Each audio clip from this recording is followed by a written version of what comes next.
Jadi saya tidak menyangka sampai bisa setitik ini. Padahal dulu saat itu ini sebuah hayalan yang luar biasa. Dari sebuah gerobak mampu membeli ruko yang miliaran segitu di kelas A ya. Soekarno-Hatta ini bukan sembarangan orang bisa membeli aset di situ lah ya. Tapi di situ ya Allah, teringat semua ini. Saya naik ke lantai 3 dan adat sejadi-jadinya di situ sampai saya dipeluk sama pemilik ruko. Kenapa mas?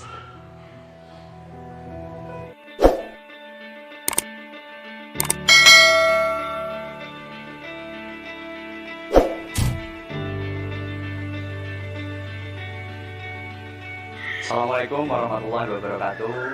Nama saya Nanang Suherman, kelahiran Probolinggo tahun 1987 dari kota kecil, tepatnya di Pajarakan. Kalau rumah saya itu dulu mungkin banyak orang Pajarakan itu mendengar sungai pembuangan limbah. Jadi kalau sana menyebutnya itu Sungai Kalibasin. Nah di situ rumah saya. Jadi kalau malam pemandangannya itu banyak orang berjajar, bukan berjajar untuk apa, tapi berjajar buang hajat. Jadi kalau pas hujan, momentum musim hujan itu kadang banjir dan hajat-hajat orang itu masuk ke rumah. Begitu kesederhanaan kehidupan saya, dan atap, dinding itu berdindingkan bambu lah. Jadi sudah tergambar. Namun saat itu saya ini anak tunggal. Saya anak tunggal di mana saya juga hidup dimanja oleh kedua orang tua saya. Jadi keluarga yang miskin tapi dimanja. Bisa kebayang enggak? Sepertinya saya ini terlahir di tubuh yang salah. Gitu. Saya dimanja tapi tidak punya apa-apa gitu kan.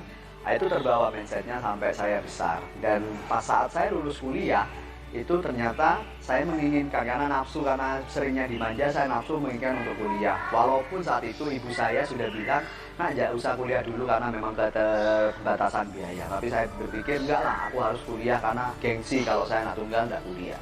Ternyata benar, di semester awal orang tua saya langsung mengabarin bahwasanya orang tua sudah tidak mampu untuk membiayain selanjutnya. Dan diputuskanlah saya untuk harus segera pulang karena di Malang buat apa juga. Jadi pas 2005 saya menginjakkan kaki di Malang. Pas saat itu juga saya mengambil keputusan terbesar dalam hidup saya untuk memulai berbisnis. Jadi mulai dulu ya saya cuma hanya belajar berdagang. Contoh misal di sekolah untuk menangani pembelian alat apa biasanya saya. Cuman kan hanya skala kecil aja. Dan pas di 2005 disitulah awal saya memutuskan untuk berbisnis. Karena keterbatasan biaya dari ibu saya. Saat itu saya memutuskan untuk, saya tidak usah pulang saja, saya akan mencari kehidupan saya sendiri. Walaupun ibu saat itu khawatir ya, karena anak tunggalnya, laki-laki satu-satunya harus sendirian merantau di Malang. Yang saat itu pun melepas saya ke Malang untuk kuliah itu sudah berat. Saya putuskan hal itu, saya mengambil sikap, dan saya saat itu juga bingung mau bisnis apa ya. Ada teman yang memang agen kloper koran, jadi saya kulak korannya, saya jadi kloper koran saat itu. Pas di 2005 masih semester pertama saya jualan koran di lampu merah di Noyo tepatnya. Jangankan saya sendiri ya, saudara saya sendiri pun melihat saya malu. Ada cerita itu saudara saya pernah kelihatan saya, dia langsung putar balik. Bu, aku kelihatan Dek Nanang jualan korannya, aku langsung terbalik, malu, kata saudara saya gitu. Ya tapi saat itu saya mendengar itu, saya tidak peduli mau cibiran, mau hinaan, saya tidak peduli, yang penting saya bisa hidup. Dan saya mulai dulu itu terbiasa karena mungkin anak tunggal dan biasa dimanja, sehingga hayalan saya ini tinggi. Jadi gimana caranya, ini harus bisa jadi agen kloper koran lah gitu. Jadi mindset saya selalu tumbuh ke atas, scaling up.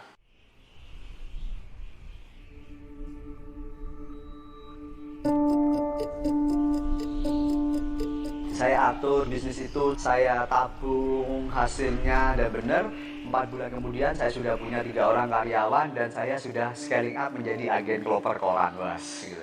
Jadi saya sudah punya gerobak beberapa titik ya. Kalau sudah ada gerobak di beberapa titik itu biasanya adalah musuhnya adalah Satpol PP. Dan ternyata benar gerobak-gerobak saya banyak dihancurin sama mereka.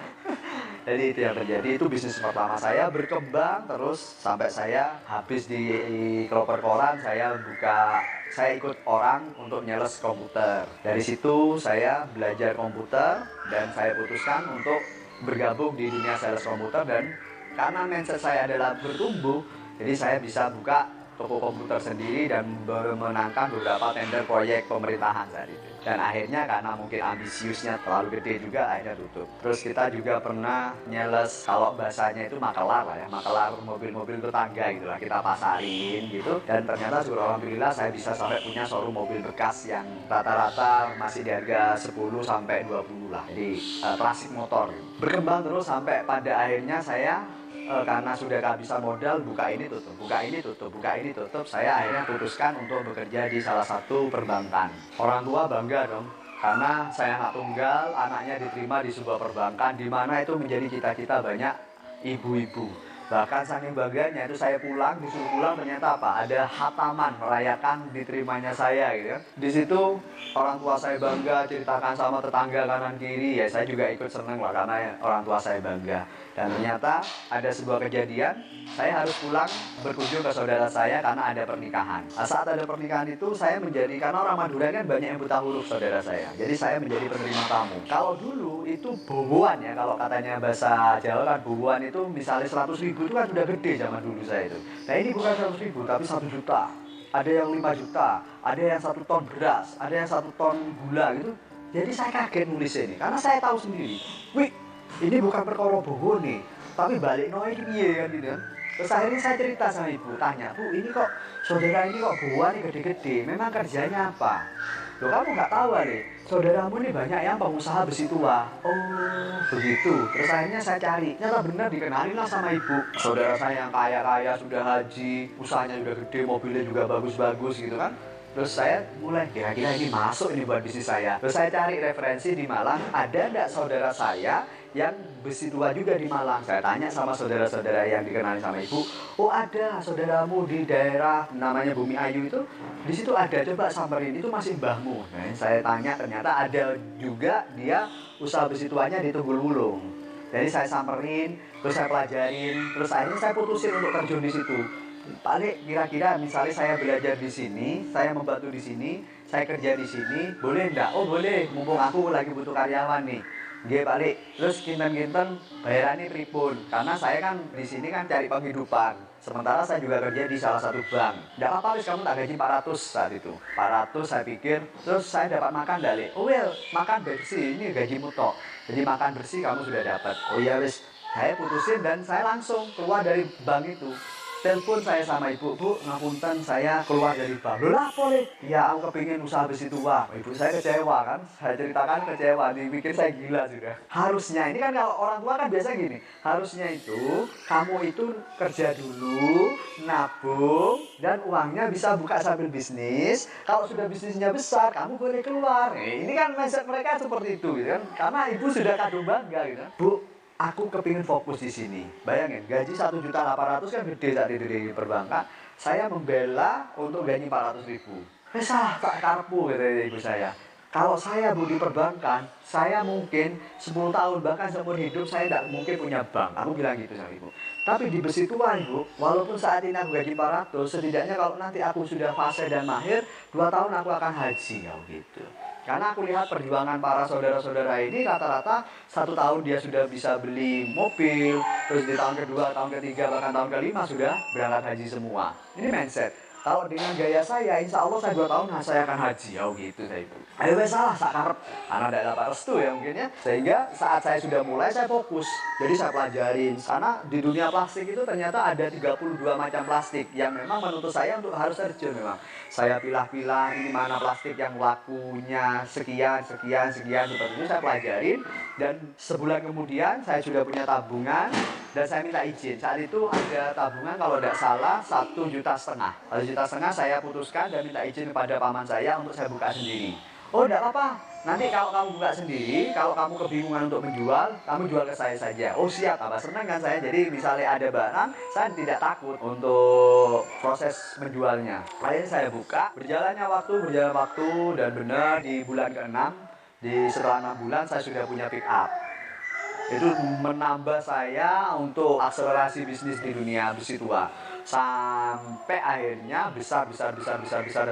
Ibu saya mulai mewanti-wanti. Karena apa? Karena banyak bisnis yang sudah saya buka. Jadi sejarahnya saya ini, saya selalu telepon ibu seperti ini. Bu, dongakne ya anaknya sampean ini hari ini merintis bisnis A. Oh iya Le, tak doakan.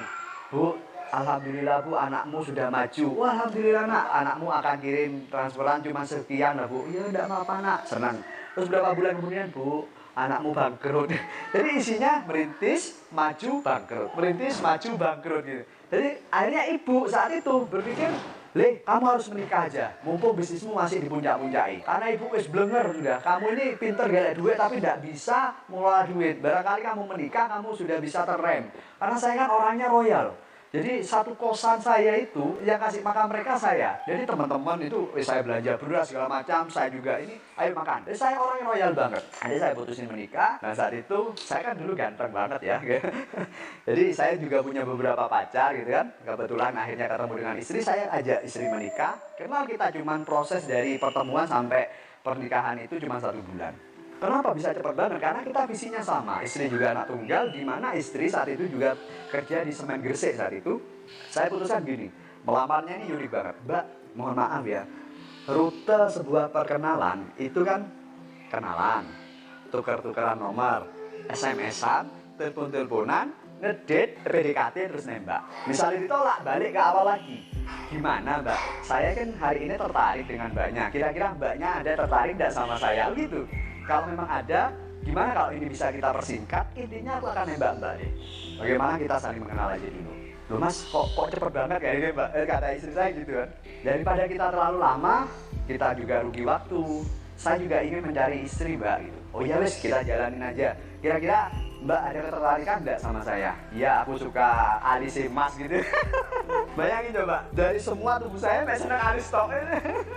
Jadi saat itu aku wis, oh iya wis yang penting ada ketertarikan, wis terserah mau alis itu jempolnya saja wis tidak apa gitu kan. Jadi saat itu kita mulai, terus akhirnya beberapa hari istri saya langsung ngobrol itu, gimana kalau kita serius saja, toh kita sudah ngobrol sudah pada nyambung, oke terus kita seriusin, terus aku kenalin Mbak ke ibu.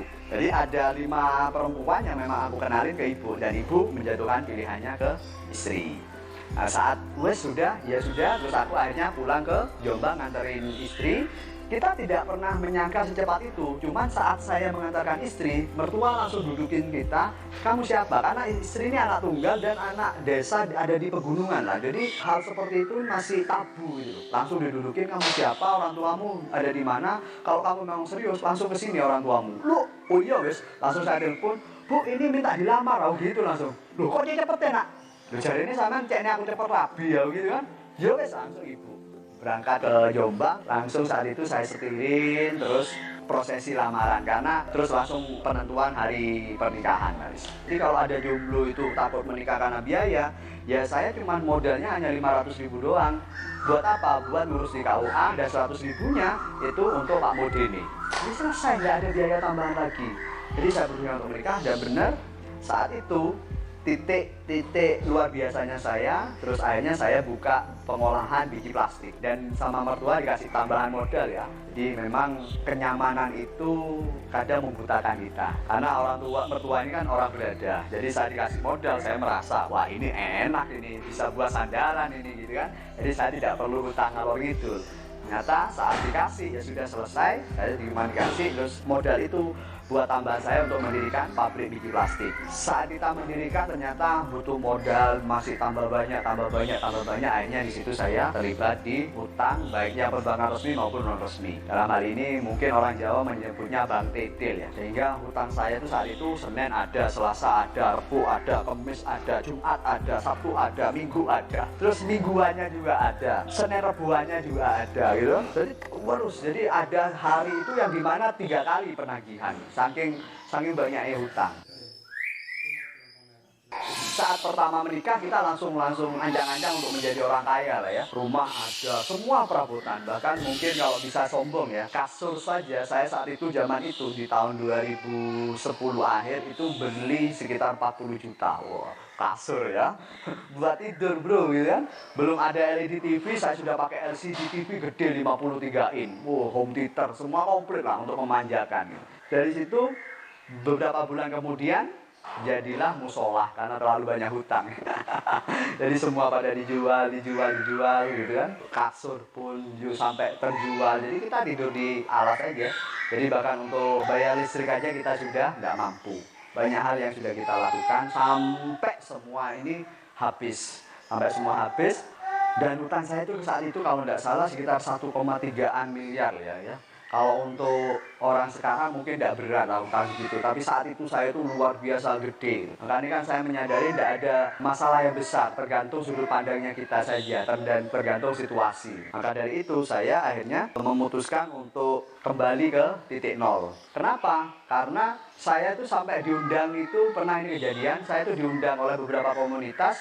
Mas, gimana caranya sampean melunasi hutang ini kok bisa cepat tiba-tiba langsung lunas gitu? Ya saya kembalikan semua kepada pihak perbankan. Jadi ini kalau memang menjadi aset ya sudah. Jadi saya semua pure sudah saya selesaikan biar saya tidak terlalu berat. Karena istri paham dengan saya. Pahamnya apa? Saya kalau terlalu banyak tekanan, inspirasi saya tidak muncul. Akhirnya saat saya serahkan semua, istri sudah melamar pekerjaan karena ingin membantu saya gitu ya. Saya gengsi dong. Akhirnya saya putuskan untuk melamar pekerjaan di tempat lain. Apa kayak gitu? Istri bilang, gak usah deh yang kamu gak usah. Mendingan kamu tidur aja cari inspirasi. Aku menikahin kamu itu karena aku tahu kamu punya potensi. Kalau ujung-ujungnya kamu hanya bekerja atau menjadi karyawan, aku mending tidak menikah sama kamu dari dulu. Aku lebih baik kamu hari ini jualan cilok daripada kamu harus kerja di tempat lain. Istri menyemangati itu. Akhirnya saat itu aku, iya. Terus aku tak cari inspirasi aja, tidur, jemput, bangun tidur, jemput, bangun tidur, jemput gitu aja. Sampai pada satu titik kita harus terusir dari rumah kita. Jadi kita tidak mampu dan tidak punya uang untuk membiayai mencari kos-kosan. Jadi kita putuskan untuk tidur di pom bensin. Tidur di pom bensin, di mana kita pindah pom satu ke pom yang lain biar tidak dikira orang bambung ya. Jadi disitulah merintisnya kami berdua. Sampai istri gajian kita bisa bayar kamar kos. Terus saya ada sisa, saya putuskan untuk mulai berbisnis. Nah, awal berbisnis itu saya juga tidak menyangka mau berbisnis ayam goreng ini. Dari pintu satu ke pintu yang lain, ruko satu ke ruko yang lain, rumah satu ke rumah yang lain. Saya cuma bawa uang 500.000, ada rumah dikontrakin, ada ruko dikontrakin. Saya nego semuanya. Saya telepon, ibu, bapak, ini ruko dikontrakin. Oh iya, berapa ibu? 30 juta mas, saya berminat tuh, saya DP 500.000. Tuh, kan kurang 29.500 mas. Terus sisanya kapan? Ya itu bu, saya tidak tahu. Boleh bu saya ketemu untuk bercerita? Oh tidak usah deh kalau tidak ada. Jadi banyak inilah ya. Terus akhirnya suatu perjalanan ada di Masjid Karangploso saat itu siang-siang saya putuskan untuk sholat. Sholat di situ kok ternyata banyak yang sepuh, yang muda-muda ini kan tidak ada. Adanya cuma beberapa ibu-ibu dan orang tua. Karena saya mungkin muda, saya dipaksa untuk menjadi imam. Ayo mas, ngimamin. Ya untung saat itu duhur, jadi tidak perlu merdu. Saya ngimamin dan ternyata selesai sholat, saya keluar dari masjid, ada rumah sekitar 100 meter dari masjid itu ada rumah dikontrakin. Saya telepon ternyata ibunya keluar. Loh, masnya bukannya tadi yang ngimamin? Iya bu. Wah, jadi nilai plus nih ya gitu kan. Berarti kan saya orang baik. Terus saya ceritakan kejadian masalah saya bangkrut, anak saya seperti ini, habis DFG lalu sudah saya ceritakan. Saya ceritakan sama ibunya sampai nangis. Saya berniat bu ingin mengontrak rumah ini, cuma uang saya cuma tinggal 500.000. Ini gimana bu? Boleh ya bu ya? Ternyata ibunya iba dan diperbolehkan bayar 500.000. Saat itu kontrakannya di angka 8 juta. Berarti cuma kurang 7,5 juta, enteng lah. Daripada kurang 29.500.000 gitu ya. Akhirnya saya bahagia dong pulang, langsung saya starter sepeda, saya kabarin kepada istri bahwasanya saya ada tempat untuk saya memulai bisnis. Saat saya mau starter dipanggil sama ibu, saya pikir ibunya ini sudah ikhlas dengan 500.000, ternyata nah sisanya kapan gitu. Jadi saya bilang, oh gini bu, sisanya insya Allah 6 bulan saya lunasin. Oh iya tidak apa-apa. Terus saya starter lagi, makasih ya bu ya. Mau di starter lagi dipanggil lagi, nak. Loh ibu ini ngapain sih? Kan sudah jelas kekurangannya 6 bulan, apa lagi yang mau dibicarakan gitu, agak mangkal. Nah, kamu mau bisnis apa? Oh iya ya, aku mulai bingung. Iya, aku mau bisnis apa ya? Uangnya wis habis. Jadi ternyata ibu bilang gini, nah ini bekasnya warung. Ada kompor, ada wajan, ada meja, ada gerobak. Boleh kamu gunakan untuk kamu buka warung. Nah, beda halnya kalau seandainya di situ ada etalase. Berarti saya saat ini berdiri menjelaskan luar biasa jual beli pulsa gitu ya. Jadi pada intinya itu keberuntungannya itu tidak pernah ada. Yang ada itu bagaimana kita terus berusaha, ada peluang, tapi kalau tidak kita ambil nggak jadi beruntung. Di situ kan ada peluang saya untuk membuka warung. Karena apa? Ada bekas gerobak, bekas piring dan lain-lain yang sudah tersedia dan saya ambil keputusan itu. Sehingga akhirnya jadilah saya buka warung. Oh iya Bu, boleh Bu ya saya manfaatin ini. Boleh Mas, tidak apa-apa. Saya konfirmasi sama istri pun tidak percaya. Emang kamu bisa masak tak? Aku juga bilang, ya memang aku tidak bisa masak yang, tapi aku punya lidah yang sehat. Saya masih percaya diri seperti itu. Di mana makanan atau warung yang menjual makanan itu yang aku sukain itu rame. Berarti lidah saya sehat dan umum. Berarti saya senang, orang lain banyak yang senang. Tinggal selebihnya saya belajar pada kakek nenek saya terkait dengan resep. Apa itu? Dan siapa kakek nenek saya? Kakek Google, nenek YouTube. Apa sekarang yang tidak bisa ditemukan di situ? Semua kita klik, semua resep ada di situ. Tinggal kita icip-icip aja untuk masalah rasa. Jadi semua kita belajar aja di Google sama YouTube. Hanya awal kita buka ya memang namanya awal ya. Pernah suatu kejadian itu omset itu ada di angka Rp500. Loh, sampai kan jualan lalapan nih Mas, kok omsetnya ada yang Rp500? Iya, mulai pagi sampai malam nggak laku, tiba-tiba ada orang lewat, itu cuma beli satu. Apa? Kerupuk. Itu sampai detik ini saya cari orang itu. Kok nggak tahu, kasihan gitu loh. Saya ini jualan makanan, datang-datang beli kerupuk, bayangin ini Rp500. Ya Allah, kok mentolong menang gitu sampai sekarang. Iso, bosnya wong ini kok sampai jadi cerita saya ini gitu.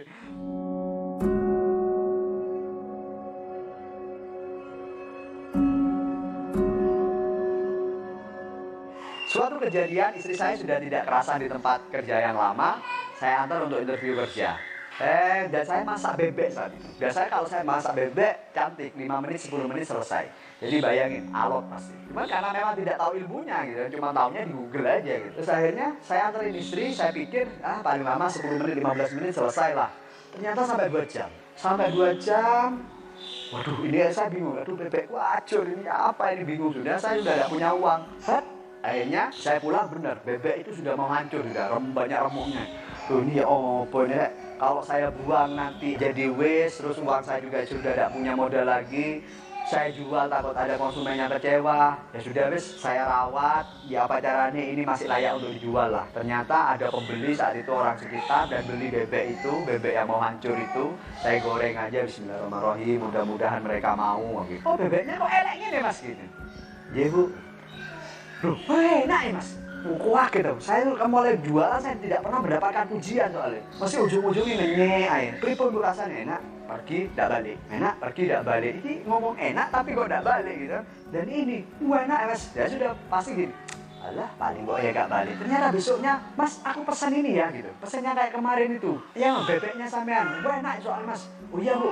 Terus saya masak sudah mulai 2 jam terus menjadi SOP baru buat saya, dan itu ternyata mulai disenangi sama konsumen. Ya, bayangin kan, usaha terus ya, ada peluangnya apa? Bebek mau hancur gitu. Misalnya ini tak buang, tidak jadi ini beruntung ternyata. Ternyata saya paksa untuk saya jual, akhirnya menjadi sebuah keberuntungan. Ini yang pertama. Yang kedua, hasil urusan Gusti Allah, urusan Tuhan, nantinya pasti ada jalan deh. Karena jalan terbaik itu kadang belum tentu terbaik buat kita, tapi itu yang benar-benar terbaik gitu. Suatu kejadian warung ini saya tutup karena saya ada acara keluarga. Besoknya saya buka, gerobak saya dicuri orang. Gerobak, ya Allah ini untuk senjata saya. Warung saya ini kan kalau dari jalan ini tidak kelihatan Pak. Sehingga harus ada gerobak yang muncul. Nah ini kalau tidak ada gerobak yang muncul, ini tambah mendelesep nanti warung saya, dipikir tutup lah apalah gitu. Cuman saya saat itu bingung, ya Allah kok tegomen. Padahal untuk mencuri gerobak ini dia harus modal. Modal apa? Modal pickup. Berat banget. Karena dari full aluminium. Saya aja dorong itu berat kok. Apalagi ngangkat gitu loh.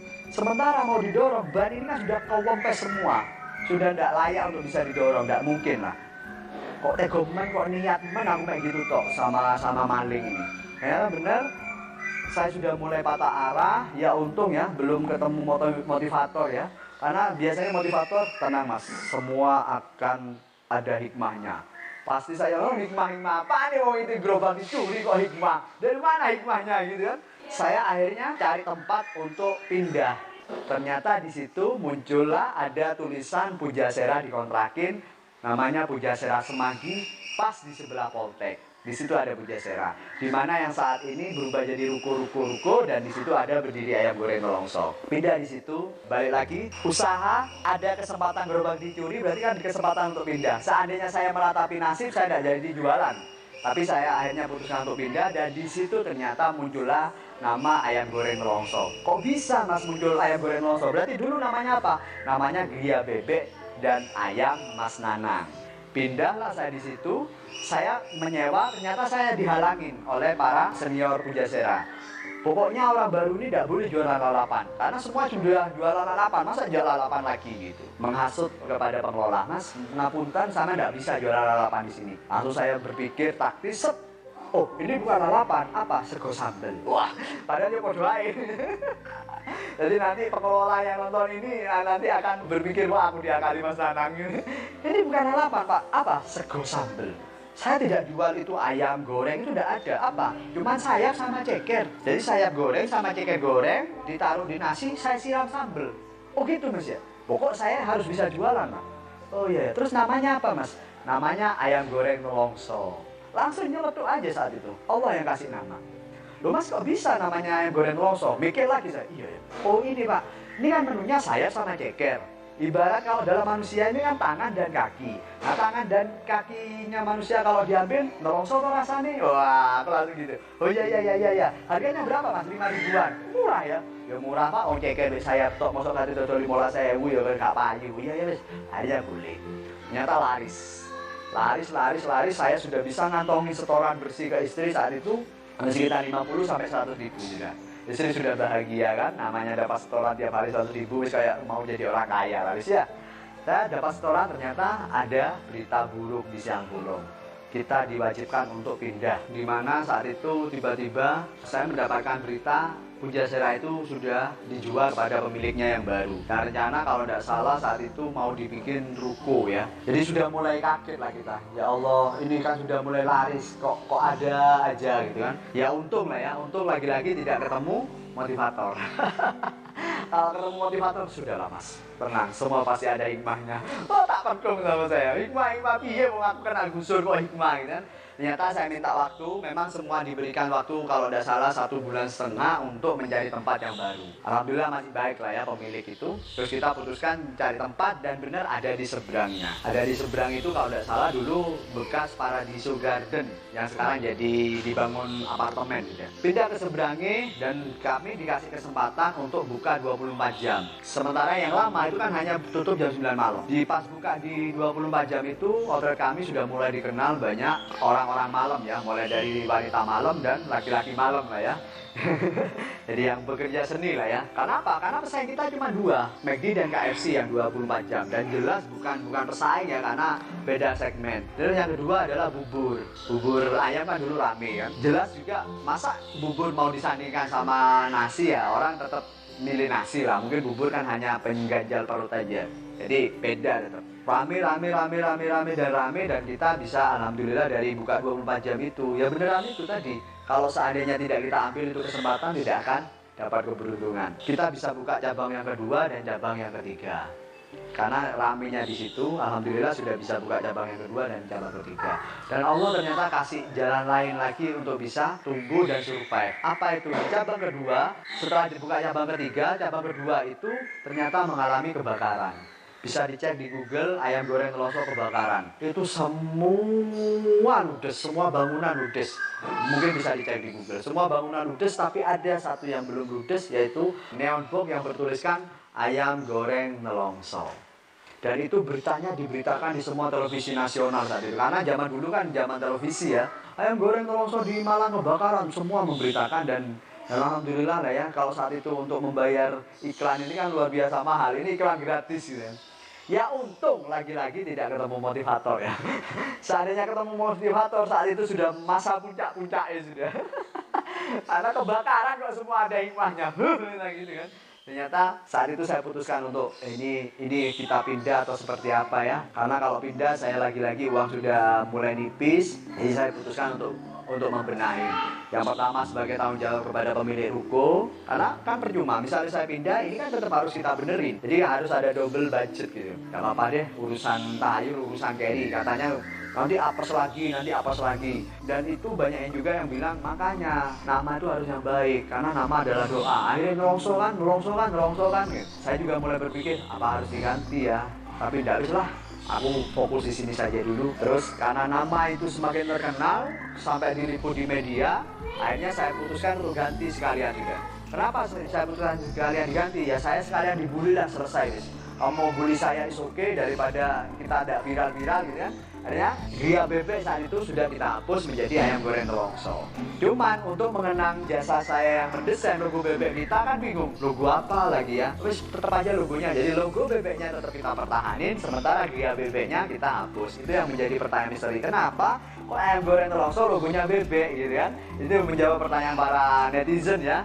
Ya memang dulu kita namanya Gria Bebek gitu. Jadi wajar kalau logonya bebek. Cuman punya produk namanya Ayam Goreng Nelongso, di mana orang tidak mengenal ini namanya Gria Bebek. Akhirnya kita angkat deh branding yang namanya Ayam Goreng Nelongso ini untuk dia bisa semakin dikenal. Selesai pembangunan dan boom di situ langsung rame dan viral. Akhirnya kita bisa buka cabang yang keempat, cabang yang kelima, sampai sekarang di cabang ke-70. Alhamdulillah.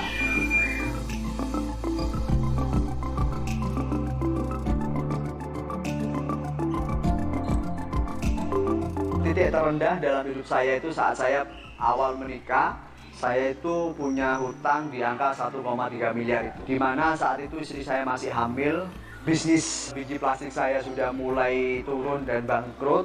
Jadi saya putuskan untuk kembali ke bisnis saya yang di Besi Tua itu. Dan istri saya saat itu membantu saya di Besi Tua itu lagi. Jadi bayangin kita sudah biasa naik mobil, terus tiba-tiba kita ngontel lagi. Terasa beratnya kan gitu kan. Jadi istri saya ikut membantu saya untuk pengolahan di Besi Tua itu, dia ikut membantu. Di hamil yang besar, istri ikut memilih sampah, ikut ngangkat-ngangkat besi, ikut ngangkat-ngangkat kaleng, saya yang nata di pickup.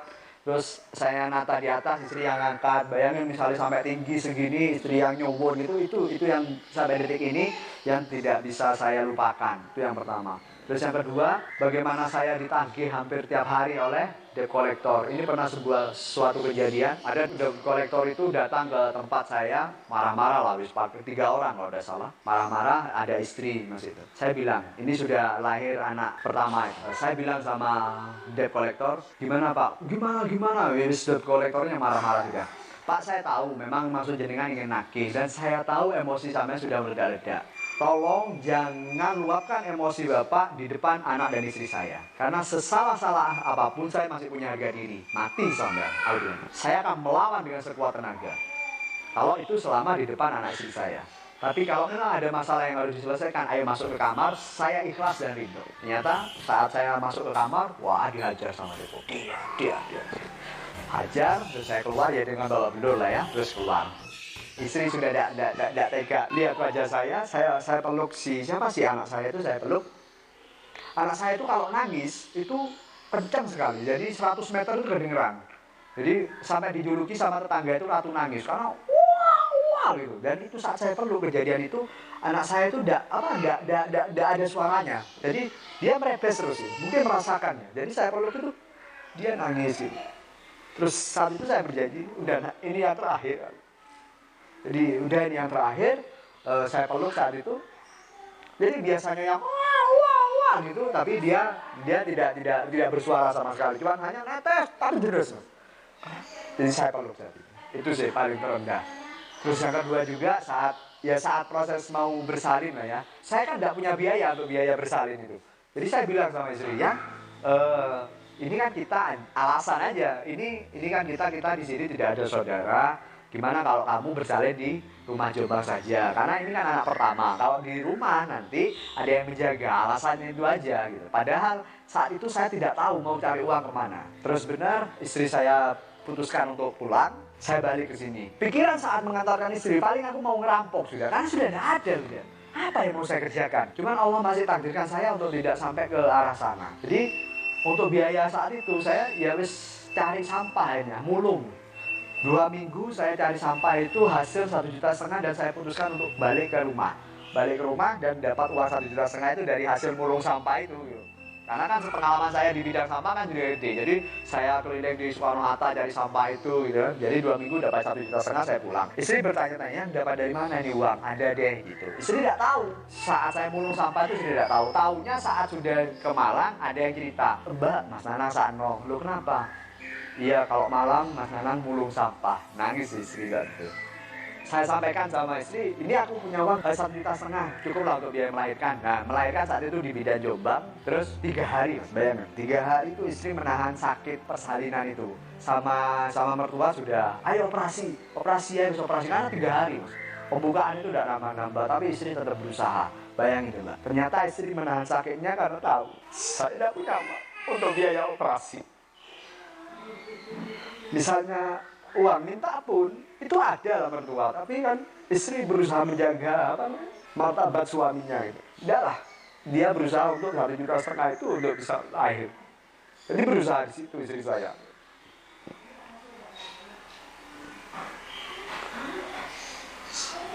Saya tidak pernah bayangin 3 hari dia menahan sakit itu luar biasa.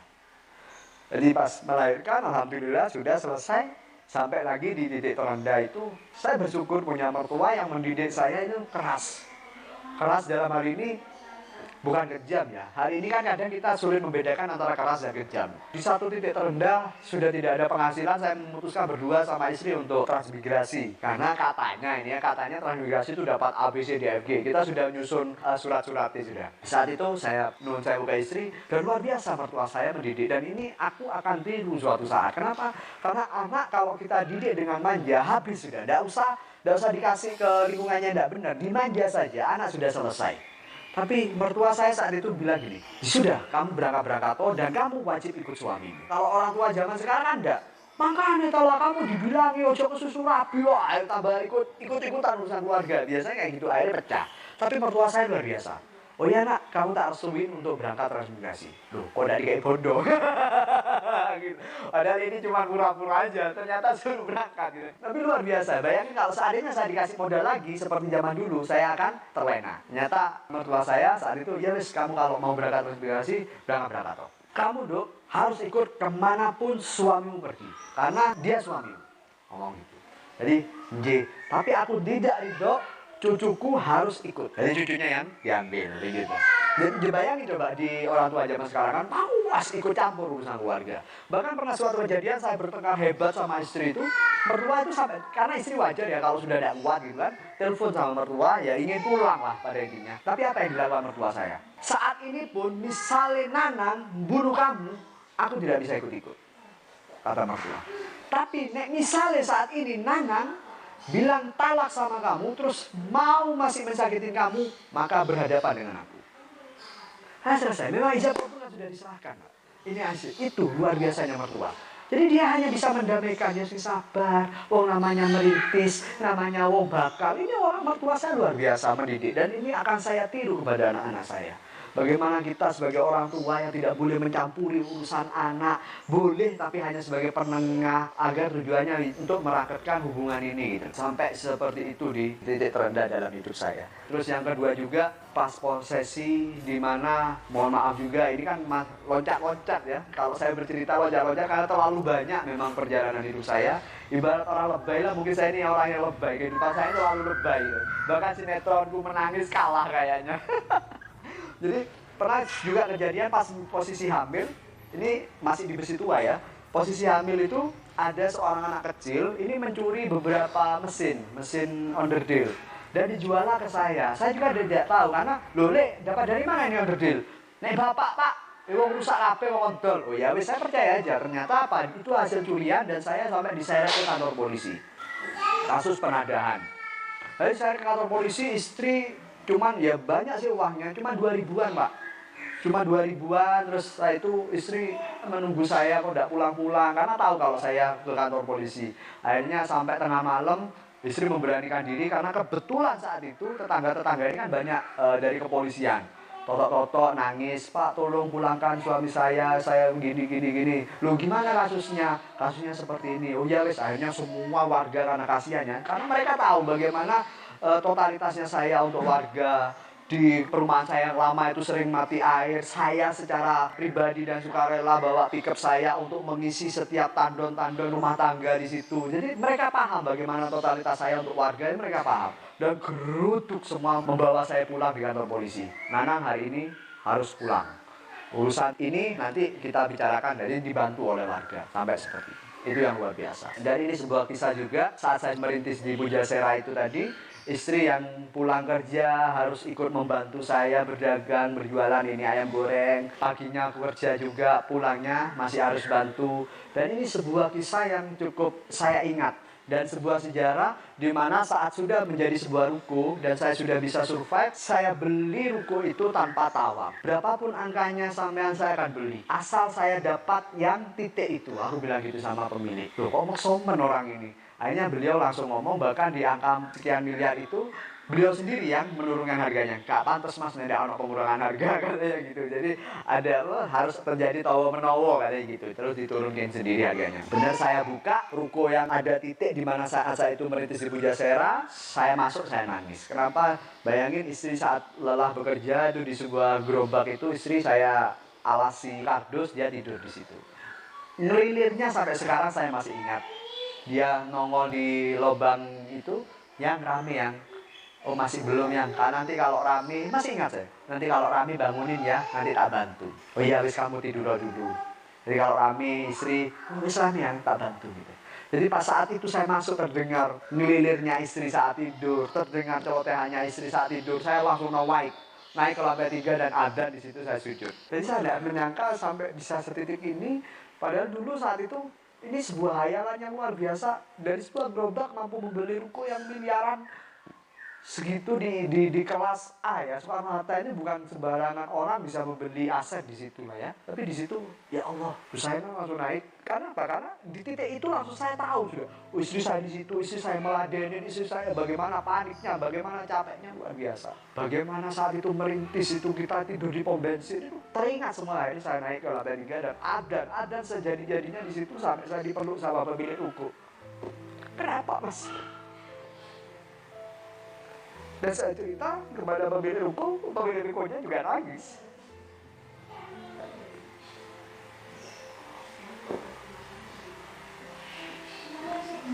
Dan alhamdulillah berjalannya waktu ayam goreng Nelongso sudah market sudah mulai terbentuk dan diterima dan lain-lain dan mengantarkan saya sampai di titik seperti ini. Kenapa kita bisa sampai di angka 70 cabang dan bisa mengelola manajemen dengan baik? Jadi saat itu dari awal sebuah gerobak saya itu sudah memposisikan diri sebagai perusahaan besar.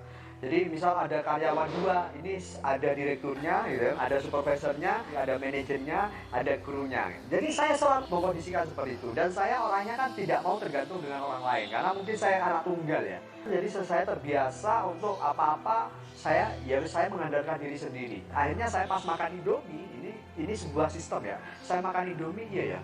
Indomie ini rasanya semua stabil loh ya. Semua stabil padahal gitu. Padahal ya misalnya ada yang nggak bisa masak paling resikonya cuma kematangan atau blotrok, tapi rasanya tetap konstan gitu. Nah, dari situ saya terinspirasi, akhirnya saya bikin sebuah sistem biar rasanya standar. Jadi yang pertama rasa harus standar. Yang kedua terkait dengan sistem mengelola sumber daya SDM. Jadi yang saya rekrut itu saya pastikan mereka ini orang baik, itu aja sudah. Dan saya fokus untuk meminterkan yang baik ini. Jadi saya tidak sampai detik ini pun saya tidak ambil profesional. Jadi orang yang baik dia harus naik gitu. Orang yang naik ini saya pinterkan untuk bisa naik. Jadi selalu seperti itu. Sehingga saya bisa pasrahkan dan saya percayakan kepada orang baik. Jadi isinya kita pastikan semua adalah orang-orang baik. Jadi itu yang saya aturkan. Terus yang kedua ya akhirnya saya bikin sebuah SOP gimana caranya kita tidak terpaku dan terpacu dan terpusat pada sosok sentral. Jadi semua harus by SOP yang sudah kita tentukan gitu. Saya sama istri pada dasarnya tidak mengambil sikap atau memilih untuk punya anak banyak gitu. Jadi anak saya ini 6. Paling gede umur 9 tahun, jadi kebayang tiap tahun istri saya gembol anak. Semua itu sudah takdir. Kenapa? Jadi di anak keempat itu istri sudah pasang IUD tapi masih jebol aja. Ini takdir lah. Bahkan di anak ke-6 ini kita sudah pasang IUD, bahkan minum obat karena mau haji kan. Jadi biar tidak ada tanggulan. Pulang-pulang tetap hamil. Oh iya, minum obat. Jadi ya wis alhamdulillah ini rezeki dari Gusti Allah ya. Jadi yang dipasrahkan kepada kita. Saya dalam mendidik anak sama istri apa ya? Mungkin dalam hal ini adalah keras dan tegas gitu. Bukan kejam. Kan kebanyakan sekarang ini tidak bisa memilih atau memilah dan membedakan antara keras dan kejam. Kalau saya masih bisa ngeples anak itu saya masih memperbolehkan, tapi dilarang memaki anak. Karena yang keras ini nyeples, jadi ini termasuk keras karena mendidik. Tapi yang memaki itu adalah kejam. Kalau saya sendiri, mendingan saya dipukul orang daripada saya dimaki atau ditempeleng misalnya. Saya masih terima daripada, Mas kamu kok tak lama-lama kayak monyet gitu. Kan ini yang tidak boleh ya. Jadi ini yang namanya kejam. Ini kan hari ini orang-orang tidak bisa membedakan mana keras, tegas, dan kejam. Yang tidak boleh adalah kejam. Jadi saya mendidik anak ini tegas dan keras. Kenapa? Karena kalau kita menginginkan sesuatu, ibarat ini kursi, berarti kan harus dibentuk. Kalau tidak dibentuk, ya dia tidak akan menjadi sebuah kursi. Jadi ibarat anak kalau kita tidak bentuk karakternya dia tidak akan menjadi anak yang berguna serta bermanfaat. Jadi kepinginnya seperti apa kita harus bentuk gitu. Mungkin dengan ya cara pelan-pelan, didiknya orang-orang kan berbeda.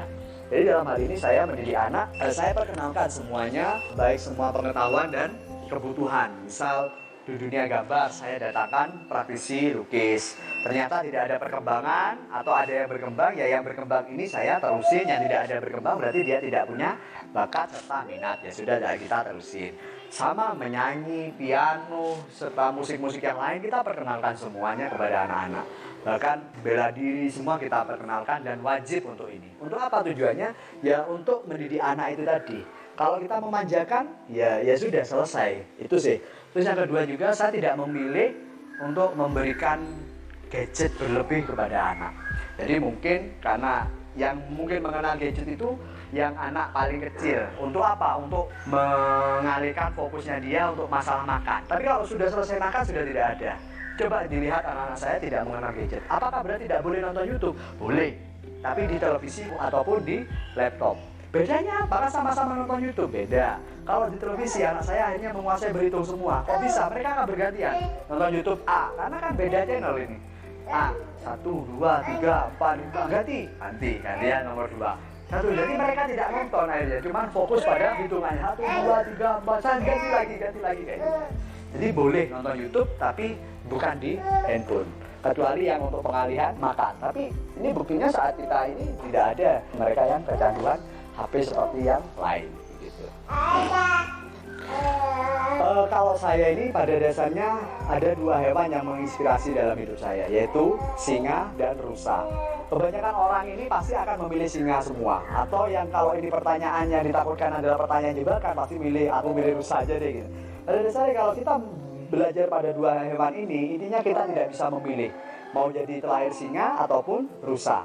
Intinya adalah kamu maupun terlahir sebagai singa, kamu tetap harus berlari lebih cepat dari rusa, atau kalau tidak mati.